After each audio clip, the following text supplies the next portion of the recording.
Welcome to the Online Success Journey podcast, your opportunity to discover and learn from entrepreneurs like yourself. This is not your typical podcast, but a place where you can get the real story and find out how real people encounter speed bumps and detours, but journey through to find success. Now here's your host for the Online Success Journey podcast, Patience.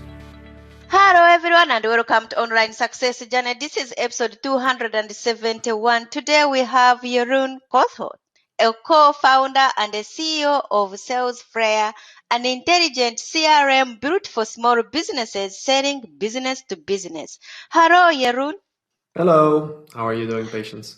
I am fine, thank you. I know the client is anxious to hear your story, so let's get started with the basics. Can you tell my client a bit about your background, what you did before you started your own online business?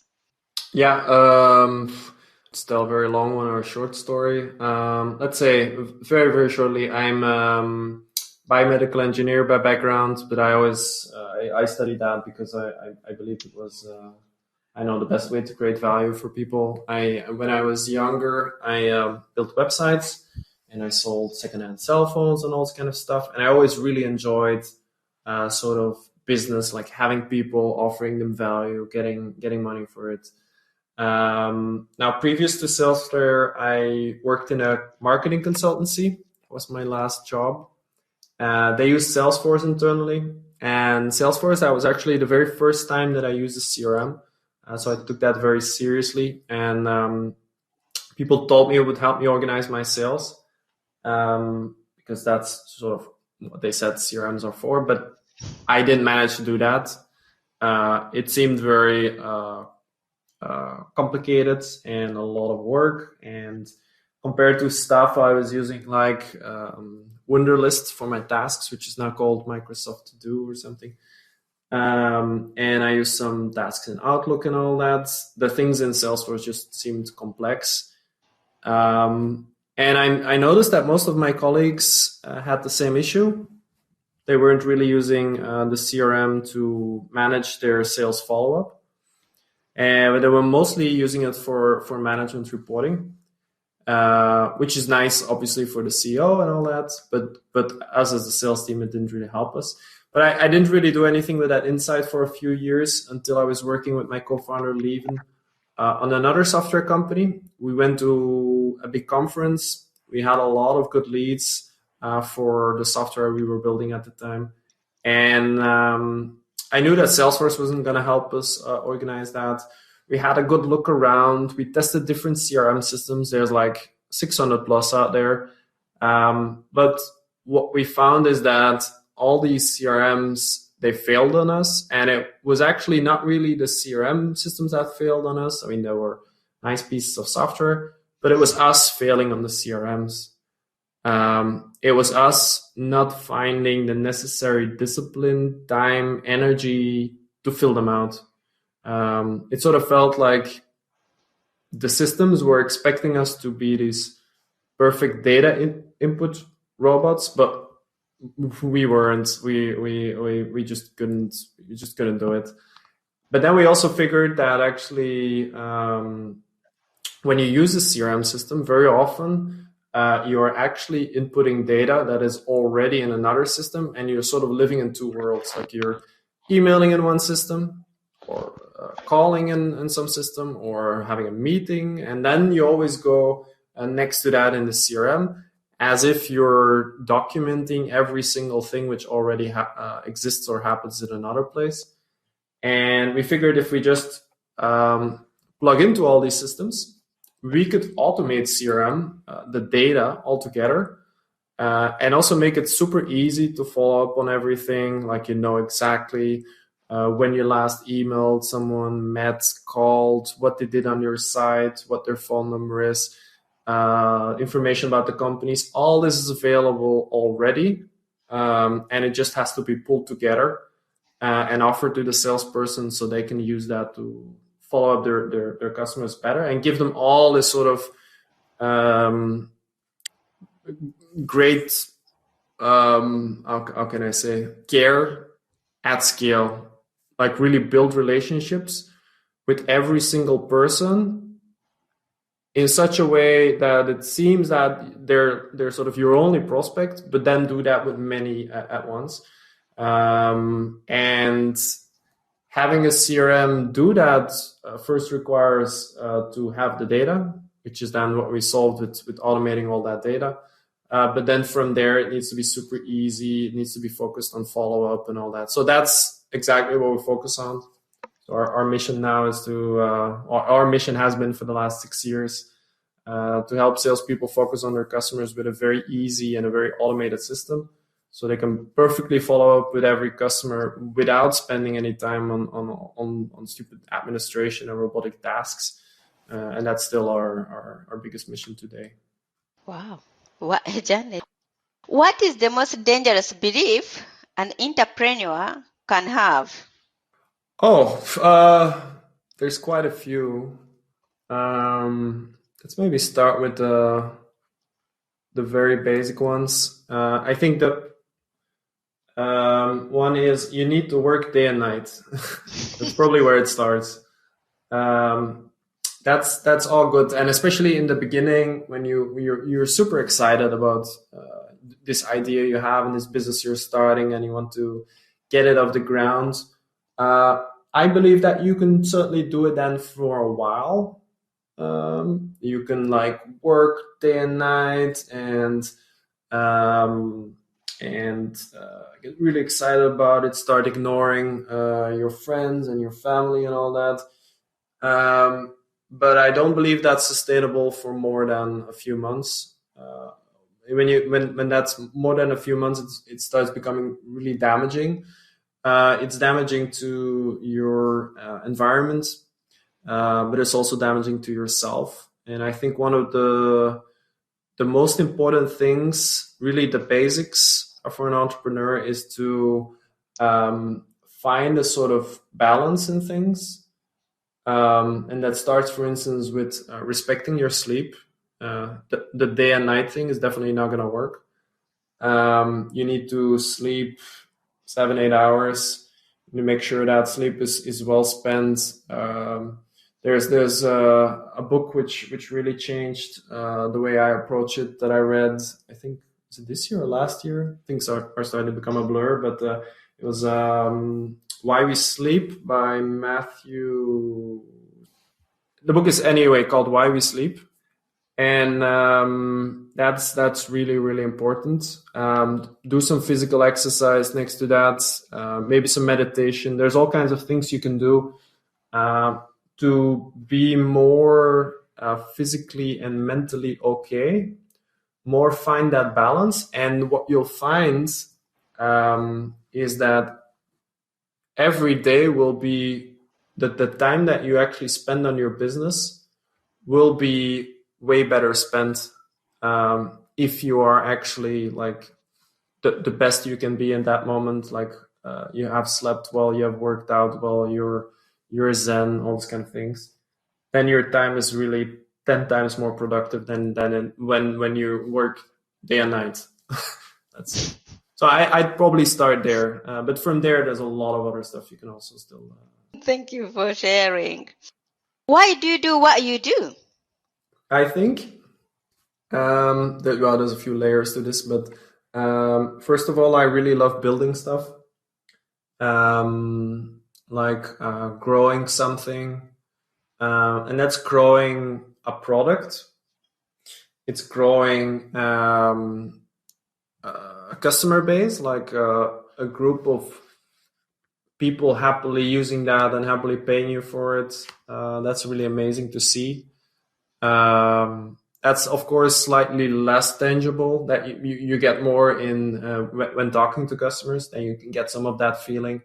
While the product, you can actually see it evolve. Like you can see, wow, we just added this part, and it's really, really nice. Especially if you then also get that feedback from people that they really appreciate what you built. And it's partly also building the company and the team. Seeing that as a group, you're doing better, you're functioning well, and seeing that team members are actually growing, and that might be current team members or past team members. seeing that you contributed to their lives also by joining on the mission that you take as a company. I think that's what mostly gets me out of bed every morning, combined with the mission we have at Salesflare, which on the simplest level is helping companies and especially small companies to build better relationships with their customers. Imagine not disappointing another customer again. That's sort of it's a very bad moment for me when you have to disappoint someone because they were very interested, for instance, in your product, and then you just forget to follow them up. You forget to answer their email or just check in again with them. That's just really a bad feeling as a salesperson. And then on a much deeper level, perhaps, it's supporting small businesses to be successful, to grow, because I believe that small businesses are the driver in our world, in our society, to fix some of the biggest issues. And being able to support that is a really great feeling. Let's put Iman aside. How did you know you are successful? Good question. I think it sort of relates to what I just said. I mean, money is just a reflection of bringing value. If you don't bring the value, you cannot ask the money. It's happy customers and a happy, well-functioning team, and creating a lot of value with that team and doing that in a productive way. I think that's success. Success is definitely not being in the press or whatever, things like that. That is what people when people think you're successful. And people are like, "Oh my God, you're doing so well. You were in that magazine." I was like, "Well, I'm not doing anything else today than yesterday or the week before. It doesn't make a difference. It's just some sort of recognition of success, perhaps. But just being able to consistently deliver value to people, grow that value and all that, and do that successfully as a team, I think that's success." You've been in the business for the last 6 years and also other businesses. Can anyone be an entrepreneur, or are some people more cut out for it than others? I think, well, it's sort of like asking the question, can anyone sing? Sure, anyone can sing if they apply themselves enough. Now, I know people, and I'm not going to mention any names, but for them, it's probably going to be a way longer journey than for others. It's same with entrepreneurship. If you really want it and you keep working and all, I think anyone can make it. Some people have more of the passion and more of the talents and more of the right mindset, probably, to be successful quicker. What have you learned from business as a whole? Multiple things, I think. If I had to pick one, I think what a lot of businesses, like where there's a very low-hanging fruits, like very quick wins, is just listening to your customers in a better way. And that applies to any sort of business, really. It's building a stronger customer relationship, taking time to listen. It's something we easily forget, especially while you're working very hard and all. But it's the most important thing you can do, because I believe that in any business, like I said before, you're creating value for people and you're getting rewarded for it with money. And you can only create that value if you understand very well what your customers want, what your context is, how what you're doing fits in, all these kind of things. There's a lot of things you need to know and understand, and all these things can evolve as well. So listening to your customers on a consistent basis, that's where there's an enormous amount of value. It will help you to evolve with your solution to their problem, because the best thing is to build your business on a very fundamental problem your customers have, and preferably a very specific type of customers have, so that you know exactly who it's for, what you're solving, how you're solving it, and then you evolve that solution. You always make it better, but you also adapt it to the times, because the environment changes, obviously. What reassurance or encouragement have you got for my members of clan who are not quite there yet? Keep going, I would say. No, I mean, there's two sides to this, probably. If you can find validation for what you're doing, then try to seek more validation. If you cannot find any validation, then probably it's a bad idea. But if you can find validation, try to find more validation, try to refine the things you're offering, the things you're doing, so that you get even more validation. And just keep going at that, because as long as you feel that it's moving forward, that's a good sign that you're onto something, and that it just needs some more development. But don't confuse the two situations, because that's dangerous. If there's no one waiting for whatever it is that you're doing, then better get onto something else, because you might be set up for a disappointment, of course. But if you feel that you're onto something, just make sure that you're more onto something than before. Always. That's the essence of growing your business, is always learning more, like listening more to your customers, like I said, and always getting better at solving the problems that you find, delivering value to them. That's really essential. What is one thing that has contributed to your success? Personally, maybe I have very broad interests. That helps, because I believe that a lot of innovation happens when you connect things from different worlds. I studied in secondary school. I studied Greek and math, and then I did engineering, electrotechnical engineering with business management, and then I went to do biomedical engineering, which meant some medical courses. Then I did business school with a lot of economical background. Then I went to do pharmaceutical marketing, where I learned more about marketing. I already knew healthcare a bit.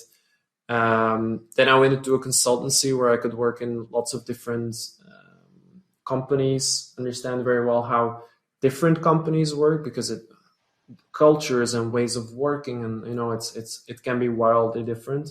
Even if it's just I was working for pharma companies, so specific type of companies, a specific industry. The way that it's approached can be day and night, really. And what I try to do lately also, for instance, is when I'm reading books, I read about 20 a year, 20, 25.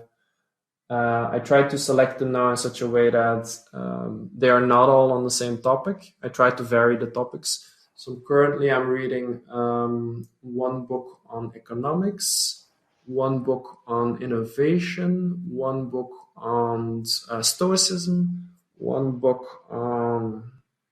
I don't remember exactly, but the point is, try to not specialize too much. Try to keep that broad background, then probably also specialize in one thing, very specifically so that you're an expert at it.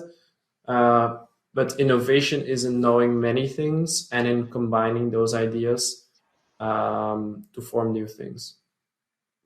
How is your business doing in these tough times? Nothing special for us, thankfully. So we sell software online. So you can already tell that that's not too, I mean, that didn't change much. We sell it to B2B businesses, which means that most of these businesses are only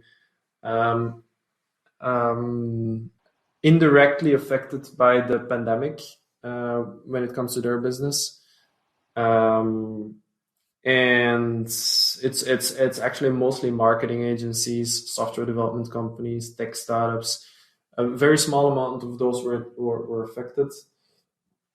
Plus, we sell to businesses all over the world. We've been selling remotely, like online, where we don't need to go to the customer for about 5 years now. The main thing we had to change was our internal communication, our internal workings, because we always used to work from the same office. We're basically all in the same room, which made it very easy to communicate, to say things, but not necessarily very organized. Information wouldn't very consciously flow through the team. It would be more sort of accidental, you could say. And when moving all of our workings online internally as well, because we're all in our own homes now since March already, we had to change a lot of stuff. Additionally, what did I want to say? Yeah, there's some challenges when it comes to everyone working fully from home. To keep the team motivated at all times. Everybody is sort of looking for this new way of working right now. I mean, new way, at some point we'll partly go back, I think, to the old ways, but and that's one of the main challenges probably that we're facing today. In your businesses, do you ever have a coach or a mentor yourself? No one fixed, I would say, no.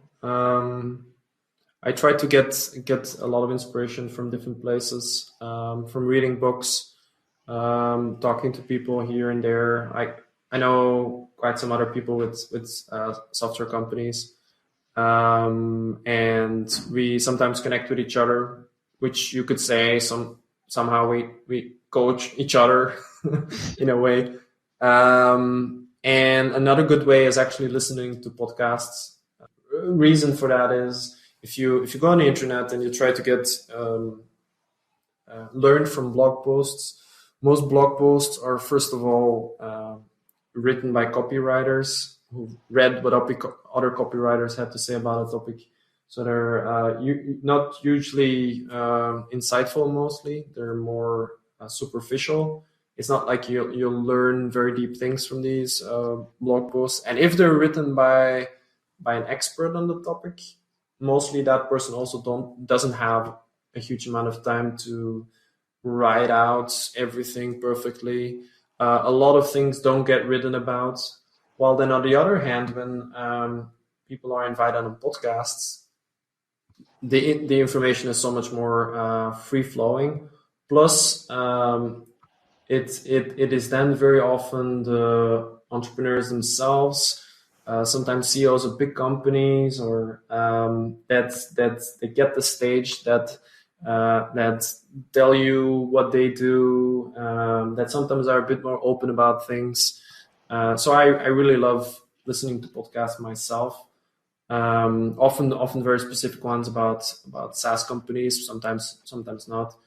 To learn more about how do these people, which are just like me, approach things. And I think that's often better than, I mean, the whole world is flooded with coaches today. It's people very often that might not deliver a huge amount of value. Of course, there's variation, and it's very hard to know the good ones from the bad ones.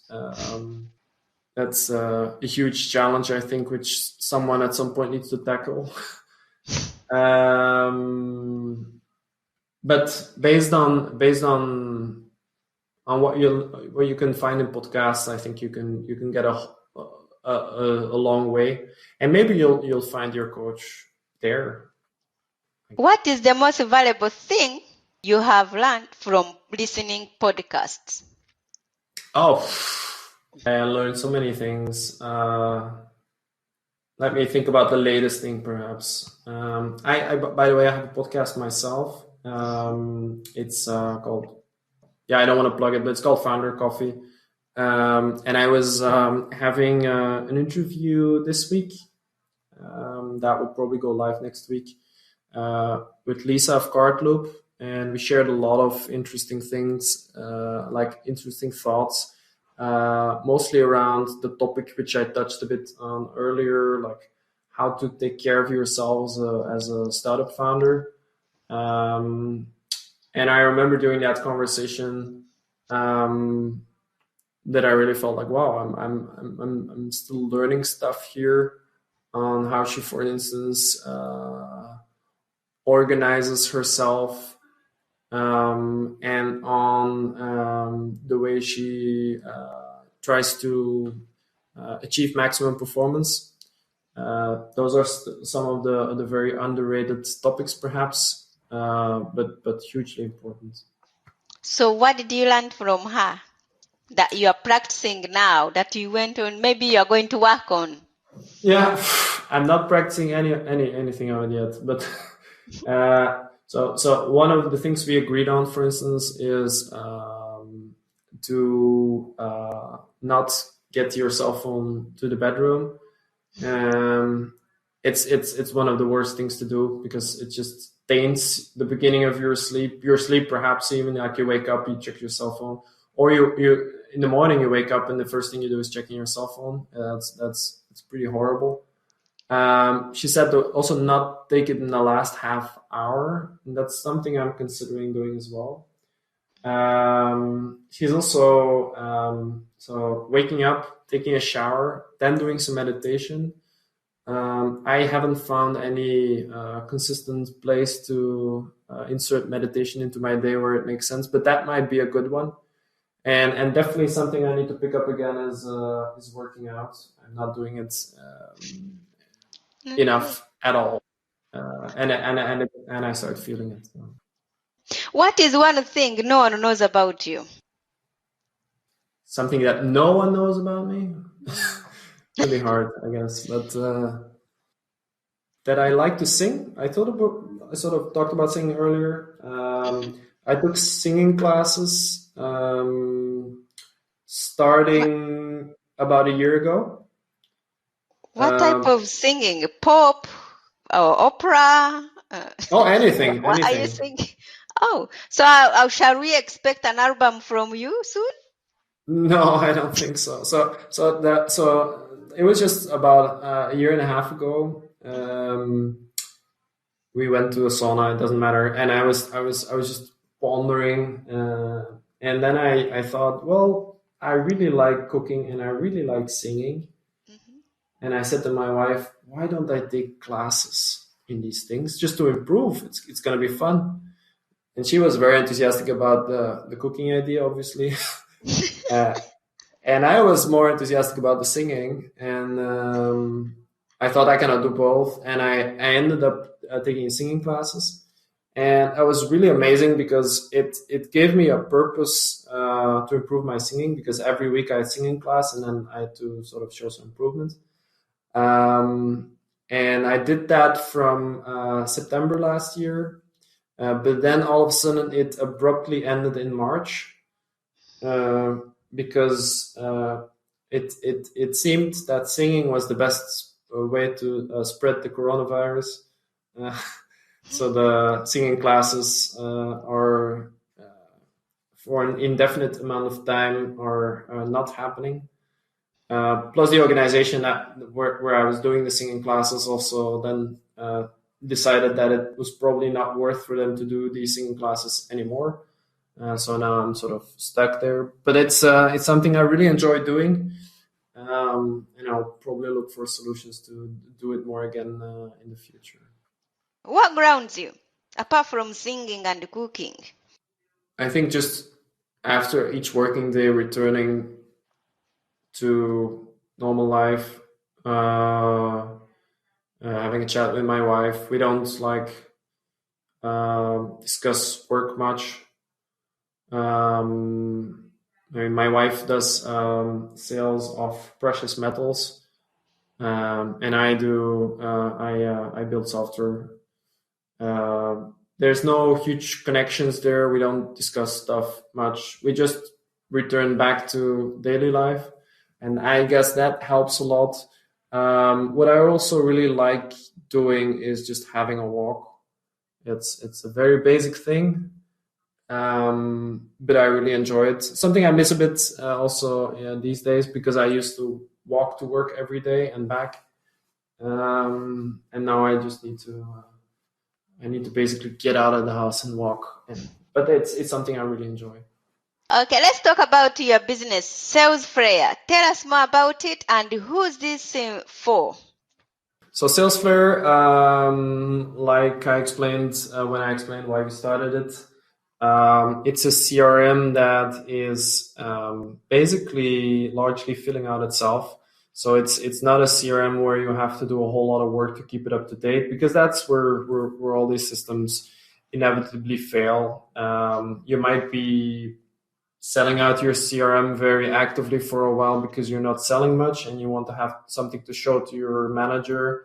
But at some point you start selling well and you just stop doing it. You feel invincible. You're like, oh, I don't need to do this. And then you tell your manager, what do you want me to do? Fill out the CRM or sell more? And then the manager's like, oh, sell more, I guess.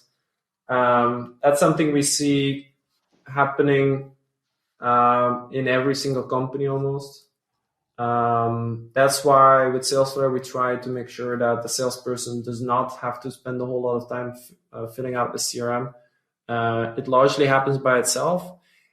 Plus, the system also offers the salesperson something in return, which is better sales follow-up. It actually helps them. So Salesflare will keep track of every single interaction you have with customers, and it will keep track of the data that they share with you or the data that they have on social media also. So for instance, it imports email signatures to update their data. And it pulls in extra information about companies from company databases, stuff like that. And it even, based on that data, will tell you, for instance, like, hey, it seems like it's been, let's say 10 days ago that you followed up with this customer. You've defined that for customers that are in this stage of your pipeline, your sales pipeline, you want to follow up that many days. Now, it's probably a good idea to follow up this customer, or you're forgetting to answer the email of this customer, or there's this meeting here where you forgot to add notes. If you don't add them, you'll lose the information and it will make it harder in the future. Salesforce sort of actively helps you with these things. And I think the second part of your question was, who's it for? Yes. Right? It is for small and medium-sized businesses selling B2B. That's because we, first of all, why not very big customers? That's because they expect basically software that adapts to them. Sales like software that they can get consultants that then builds the exact system that they want.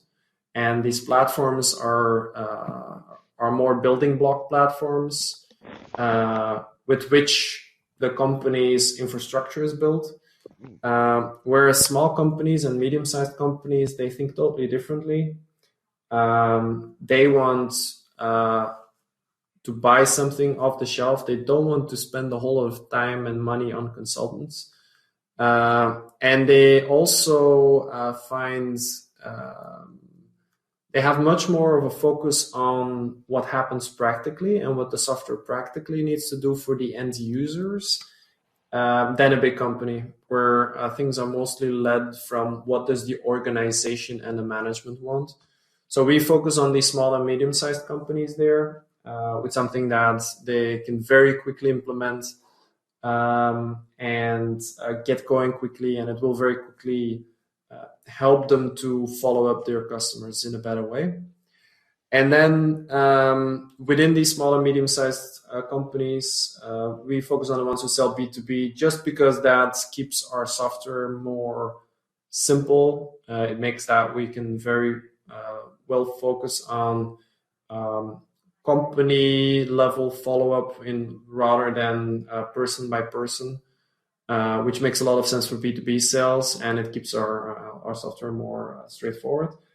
And within that, we mostly have agencies on the software, so marketing agencies, events agencies, software development agencies, as well as fast-growing tech companies, of which quite some are software companies as well, but also, let's say, telco companies or, I don't know, VCs, like venture capitalists. We got a bit of everything. Where can we find your company, and how can we connect with you? Yeah, to find out more about Salesflare, you can just head to salesflare.com. Flare is Flare. You can read more on the site about the software. At the top right, there's also a button that says something like "Try it for free." If you hit that, you can try the software for anywhere between, I think, 7 to 30 days. You start off with 7 days, but we reward people who try the software for setting it up better. And if you set it up completely, you have 30 days. And if you add your team, you can even get another 2 days per person, I think, when they set up everything. And that gives you a lot of opportunity to just decide whether it's something that works for you. And if you want to get in touch with me, the best place is LinkedIn. There's only one person with my exact name, so it's not too hard to find me. But please do include a message. Otherwise, I have no idea that you came from this podcast, and I have no idea that. I mean, I cannot distinguish you from all the spammers I get in my LinkedIn mailbox every day. Thank you for sharing. So, Clan, there will be more from Jeroen in a moment. If you are listening on one of the many podcasting platforms rather than my website and you are encouraged by Jeroen's journey, go to onlinesuccessjourney.com for a bonus portion of the interview. The Online Success Journey is a wonderful membership community built for people searching for the path to success. We are one big clan and you can be part of this community for free. Once you have joined the clan, click on part 2 of Jeroen's journey or over 250 other journeys that are available and learn how you can find the right path for your own online success journey. That's a wrap, clan.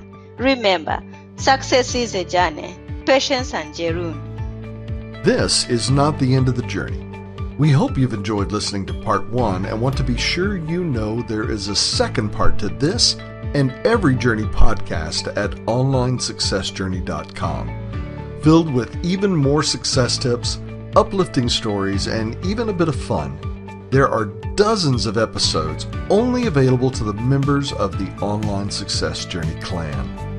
Check out the website and click on Join the Clan for more information. Patience would like to thank you for listening to this podcast, and she has a free audio gift for you at her website. Go to onlinesuccessjourney.com for instant access to this gift. Of course, you know that listening to the journeys of others helps each of us chart our own path. So make sure you're subscribed to be notified as each new interview is posted. There are so many ways to stay connected to the Online Success Journey and to listen in. And if you're enjoying the podcast, we appreciate your help in telling others. One of the best ways to share the benefit you get is to rate and review it at Stitcher and other sites by clicking the stars or completing the ratings form, by clicking thumbs up and leaving a comment on YouTube, or liking and sharing the podcast on social media. To review the podcast within iTunes, simply open iTunes to the podcast, click on Ratings and Reviews, then write a review. On behalf of Patience, and until next time, thanks once more for listening. It is our hope that this podcast will guide you on your own online success journey.